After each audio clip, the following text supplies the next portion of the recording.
Rachel, and we thought long and hard on this, but we needed to know, after doing this documentary, are you hopeful for the black family? Are you hopeful? After we just heard, there was a lot of punches there. We got a lot of punches in there. But are you hopeful that we can make it through? When I walked on making this film, like I said before, I was ignorant to the fact that there was such a big fatherhood movement to bring fathers back in the home and to encourage them. And there's really a big fatherhood movement which was featured in this documentary here. So, I'm hopeful when I'm saying that, a lot of fathers are, encouraged and they're engaged, and, also we're working on, traditional values again, marriage and fatherhood and, motherhood and just, relationships in general as far as, there being healthy relationships. So I am very hopeful, and this was a really good journey because, again, I thank everyone that was in the film for being in it. Thank you guys. You deserve a round of applause. Thank you. And I hope when the next time the census does all these statistics that, you have here, that we, you can't always believe all the statistics, because they are sometimes skewed towards what they want it to be. But, I think probably within the next 10 to 20 years, we're going to see some great improvement. I believe that, and I agree with you on that. Even though we might be down, our family, we've never been out, have we not? We've been through harder times. There's been a time when we didn't even know who our father was because we saw him carted off. Is it not true? On some movies, I applaud you for that. Wow, this movie that you saw, the experiences, us moving forward as a team, as a family, what are some things, some concrete things we need to be doing now on all ends so that we can move forward, in your estimation? Well, I always do say this, that we all have to be an advocate for traditional families. And I always tell people that as far as legislatively, lean on your local politicians. Tell them that this is important in your community, that, you want them to, like, for instance, you see the Bronx Fathers Forum here. We salute the Bronx for president for doing it. Lean on them to do more of this. Tell them that, you believe the family is important to you and what's happening, and you would like them to take more of an interest in that. And just in addition to that, I always tell, even single mothers, just because, you're not married or the father's not in the house doesn't mean that you can't teach your children when they grow up that they can be a wife or they can be a husband. So, I make sure that I stress that also. And I think that if we're just all positive, and also it takes a village to raise children, we need to get back to community where we help each other. There's no more community anymore, so we just definitely need to get back to that. And also we should be able to encourage each other and correct each other when there's issues and let us know when we're not on the right path. So I think it's all about community. I agree. That's the only way we're going to make it. One family, one voice, one team, one dream. God, that's wonderful. We're going to bring a couple of players up here. But I want to say from a father's standpoint, once again, ladies and gentlemen, I've had the wonderful opportunity, as you know, to host and create a television show, the only one in the nation that deals with this responsible fatherhood piece on a weekly basis. And I'm telling you, from a father's point of view, we pledge ourselves. And here's our pledge. Through deeds, not words. Deeds, not words. And I'm going to keep saying that after you have some more coming up. Can we do that? I want to see some dishes washed. I got to see some laundry done. I got to see a lot of talking to your kids. What you going to do? Where you go? Who's your friends? I want to hear all that other. Deeds, not words. Rachel, let's bring up somebody, another player in this. Ladies and gentlemen, I want to welcome Dr. Pandora. Doc, come on up. Mr. Pastor, I'm so sorry. Mr. Pastor. Doc, wow, that was super good. Rachel, I love to tell you today what it is tomorrow. Did I say that again? I love to tell you today what it is tomorrow. That is the potential. And she's going all the way. Okay. I think she also said something very important. She said, a strong family is a strong community. A weak family is a weak community. Unfortunately, whether we like the statistics or not, our families at this moment are not in good shape. And there are consequences for that. Dr. Cynthia and I were talking about some young black men in jail, parole, or probation than in college. Something is not going on right. Of course, this system is also taking a backward turn. We are losing a lot of rights we fought for. I tell my students, if we don't take care, we may go back to the back of the bus. Maybe that will wake us up. But the family is the core. Family is not well, then the community is not well. So we have to go back and reorganize, re-energize the community. We got to get involved. People like you. We have the churches. What is the role of the churches? The churches are also very significant. Even on the slave plantation, when the family was deliberately decimated, the church played a very critical role. In fact, the black church antedated the family. So the church has always also been a core of our community functions. So we need to go back to the basics. And therefore, we need to reorganize ourselves. We need to reorganize ourselves. And also to men and women. Dr. Cynthia was saying, how do you select partners? How do you select your mate? You got to look at the guy, the values. It doesn't matter whether they come from a two-family household or single-parent household, but there's the need to communicate. Yes, you want the guy because he's 6 foot 3 and 215 pounds and he can dance very well. Fine. But that is not enough. That is not enough. The values. And then, of course, communication. Where are you coming from? Where are we going? So these are some of the things that we should be doing. Doctor, it was so good. Thank you so much. Before we go, one quick question. So we put it out there. We know that the community, we have to reverse ourselves. We got to go back to some basics. We got to get back to a simpler way of life, for another way of putting it. You know the situation before us. You know the battle before us. Let's talk a little bit more and expound upon our young men. My son, my boys. From a psychological standpoint, how has it affected them based on what you've seen? This family disintegration, the community disintegrating. So now our boys, our brothers are coming up just crazy. What have you seen and how can we fix it, Doc? You know, one of the things that really stands out is that there's a lot of hurt. Don't think that, you know, mothers are just ambivalent about fathers. Boys are ambivalent about fathers too. And I think one big thing that I think we need is understanding on both sides. Something has gone dreadfully wrong, and in many cases there are victims on both sides. And while it's been easy for people from the African American community to air our dirty laundry, don't forget that it wasn't that long ago, in the late 60s and 70s, that African American families, the majority, were headed by both parents. Yeah, only 20 to 25% of African American families were single family households. So something's different. And I read something that stayed with me back in the 1930s.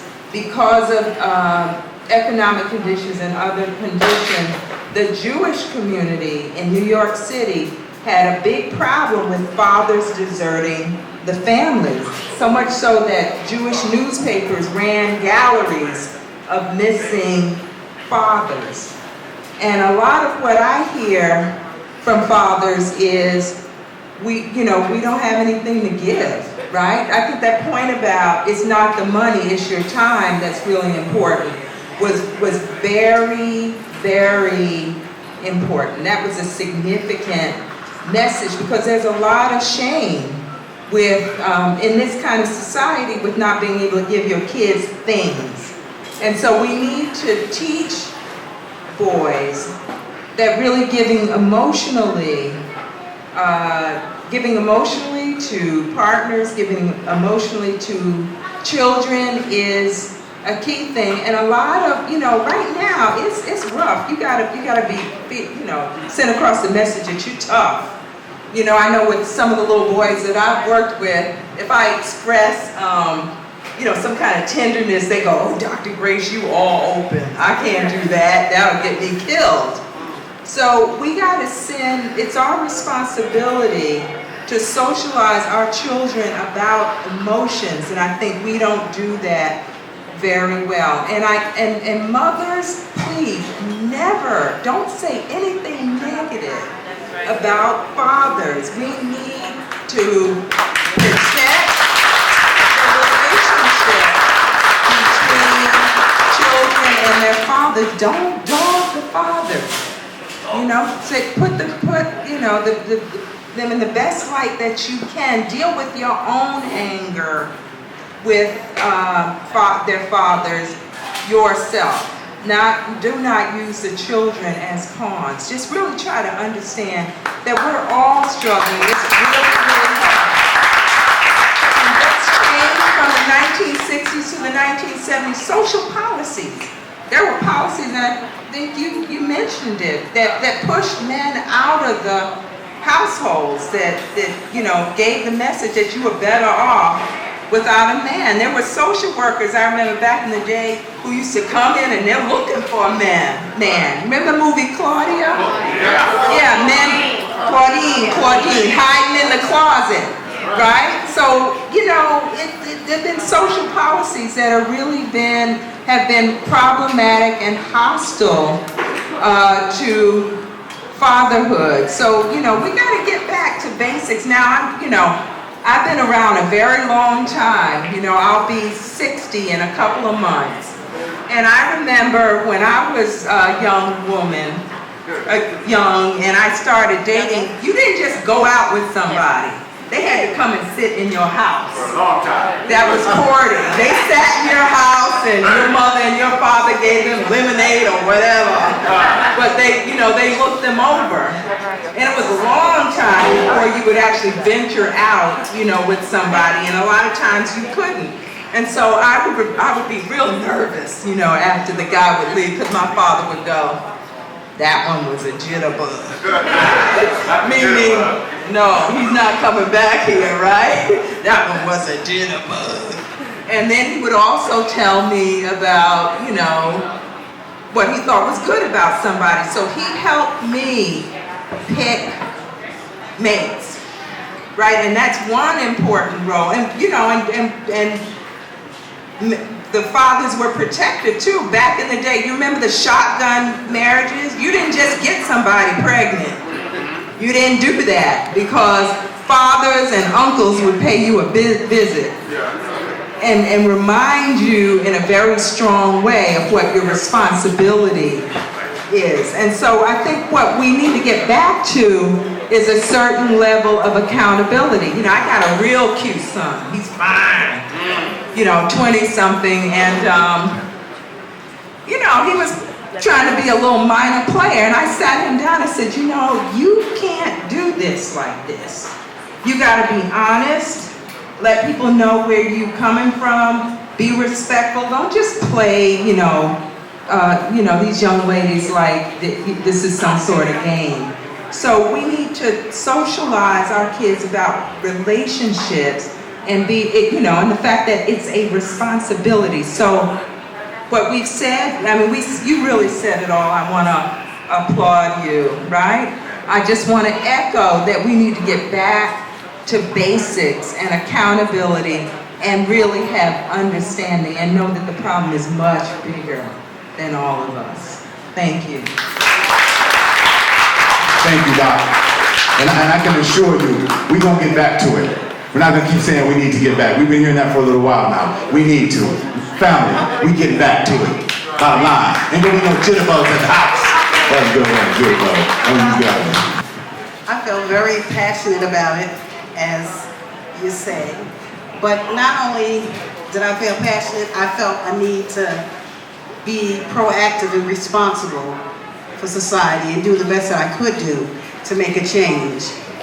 I went into advocacy. I also now currently work for a women's shelter where I see countless, it's almost like a revolving door, cycles of single mothers. And I hear the cries of single fathers because sometimes they call because they're in the same circumstance. So ultimately my passion is to end up with a transitional home. I want to be able to kind of catch them as they come out of the correctional facilities, to help endorse and give them the opportunity because someone gave it to me. I went to college as a mature woman, was able to get a degree, was able to secure a job, but after the storm, as you saw in the movie, I lost my home to foreclosure. At the time I lost my home, I wasn't economically strong enough to be able to hold on. So I went, somebody gave me an opportunity. The labor department, they said, you know what? You talk well and you sing well. Would you like a chance? And I said, yes. So my plight is to give someone else that chance. Not based on what they did wrong, but what I know they can do right. To all of the fathers, I have 5 sons. I applaud every man. I listened to something that the doctor said about not bringing a man down and talk positive as mothers. And I don't know, God has a plan, and He knows before we do. And for some reason, I always took the pain about my children's fathers to myself and away from the home. And because of that, and I always encourage my sons to see their fathers as men. And because of that, I see them as being good men. They have marriages and they're fathers to their sons. So I know that with that support, I know if I had talked down and I had showed them that negative side of him, despite the things that he wasn't doing, my book would be different. So that was a strong piece, and I strongly encourage that, and I believe in that. No matter what he's not doing wrong, you want your son to be right. So he doesn't have to be a part of that picture. But I thank everybody who enjoyed it. I thank my auntie, Tina Boykins, who brought me into this. I thank Rachel, who came all the way to Long Island, because I'm the country mouse, live in Long Island, who came to my home a couple of times, right? And gave me the opportunity to be able to share my story. Thank you. Rita Boykins. Rita, we love you so much. We love your boys. We ain't even met them yet, we love them. Huh? Tell them we said we can't wait to see them. All right, ladies and gentlemen, we just got a little bit longer. Let's open it up to the family. Let's have a family discussion. To the showing, and I have one word, powerful. And my situation, which I would like the input of the doctors, I also come from a single parent home. But my father was abroad in another country. So that was for me a totally different experience. He probably wanted to be there but couldn't. Whatever it was, he was never there for me. But today, as a father, as a husband for 15 years, there's 2 things I've learned. One being that my father wasn't there for me whether he wanted to or not. Nonetheless, I decided, I made a conscious effort to be there for my kids out of that experience. And the other part is my mom showed me, gave me values, examples that I also took with me and I apply them today with my own family. So I try to stay within that frame of what I've learned, because my mom, although she was an immigrant, hardworking mother, factory mother, did not speak the language, she made sure there was no drugs in my house, there was no alcohol in my house, there was no, funny, shady-looking men in my house. So I got those values from her that today I think have taken me to where I do have a family of 15 years. I have my kids who are doing well. And I think that there is no exact science to this, but if we were to focus on those core values that were taught to us from back, it could be from someone else, your friend, your aunt, your uncle, your brother. If we were to focus on those values and try to apply them and just somehow make them mutate as we go out along this journey, I think that would help in this process of really bringing the family back together. So, anyways, thank you. Question. Because you've been married for how many years? 15. What kept you from not running? He don't need to know. What kept me from what? From not running. What kept you from not running on 15 years of marriage? What I tell you. kept you from not running? I tell you, I think that just the fact that, this visiting thing with my kids, there's so many things that kept me from not running. Again, the values. My mom was not the type that, I came here at the age of 10. My middle brother was 13 and my other brother was 15. And my mom never ran. She was just, she would just tell me things like, people take their money and go dancing while I take my money. I'm just translating what she's saying in Spanish to me, but people take their check and go partying, and she was like, I take my check and I pay my rent. So those values, when it was all said and done, that's what obviously the faith, my faith. Those values and my faith is really what allowed me to just stay within the structure. And like you said, they're all gonna be, and listen, it's just, there are ups and downs in the relationships, and I just, stick to the plan. If it doesn't work at the same time, I just understand that my kids and my responsibility as a man, as a father, that has to, no matter what, has to be intact. So I guess that's just the answer. Run. Where you gonna run to? Run down that dead end street. We ain't going nowhere. Hey, ladies and gentlemen, we're gonna have one more comment here, and then we're gonna close out with Rachel, and we got a wonderful talent coming up. Go ahead, of course. First, I'd like to say thank you. Incredible documentary. I want to thank all of the participants in this for being so transparent. It's really hard to open up and show the things that are in our closet sometimes. And thank you so much. And to this young lady, you made such a powerful statement in that movie. You said you dated his personality, but you married his character, which goes back to what the doctor was saying. We have to be, you young ladies, first of all, I'd like to thank all the mothers. My father was in my life, but he wasn't in my home. My mother and grandmother raised me. I just want to thank all of you black women, Latino women, for what you have done to save and protect our community. As Brother Dick Gregory once said, you're not stronger, but you've been more responsible to us. And I just want to thank you. And it still takes, we don't have it anymore to a large extent, but it still takes a community. It takes a village to raise a child. We've lost that connectivity in our neighborhoods. So, young ladies that are here, women that are here, you have friends, you have cousins, you may not be a mother yourself, but you know other mothers. The information you hear here today, make sure you pass it along to the other friends and other women that you know. Share this information. And there was a point about MTV. We're in a culture today that is anti-family.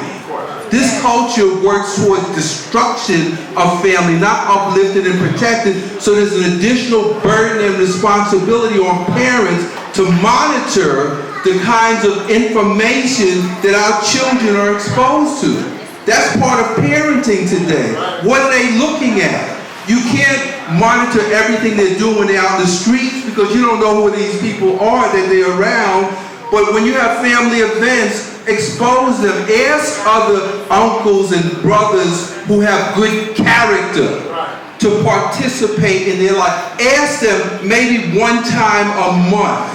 Please take Johnny out, take Sarah out. Even if you have to go in your pocket and give them a couple of dollars, expose them to good quality men of character.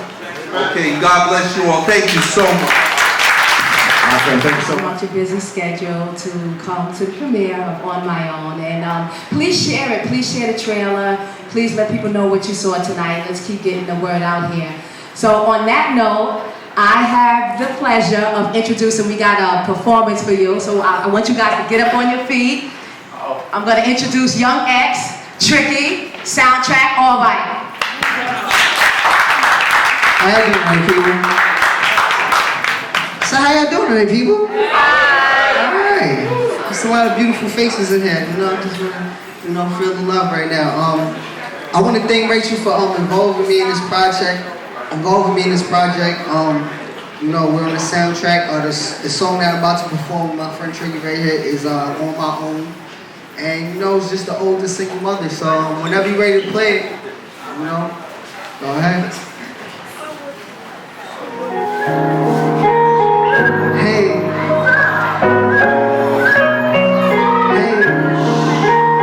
Ask these man's in here real quick, because I feel like everybody else is ready for that. Hey. Hey. You'll never be alone. I know you're tired, baby father's a liar. I can see that your soul's on fire. I know you're crying, listening to that baby crying. But when you hold the heart, this is a lion, and I ain't lying. I know you're struggling, assisted by the government, trying to dodge flames that wanna abuse the love you give. But you like your kid, but hate the situation.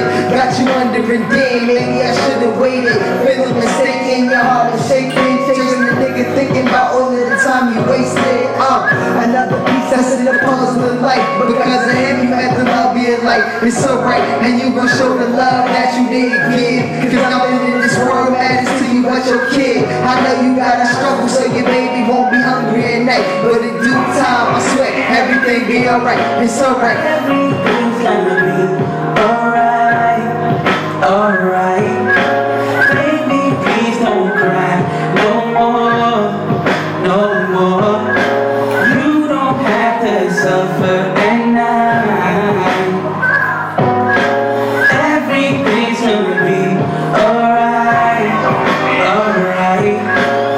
You wake up every day praying to God, hoping that today just don't gotta be so hard. I know you on your own, but girl, you're not alone. You see your baby smiling and remember that you strong.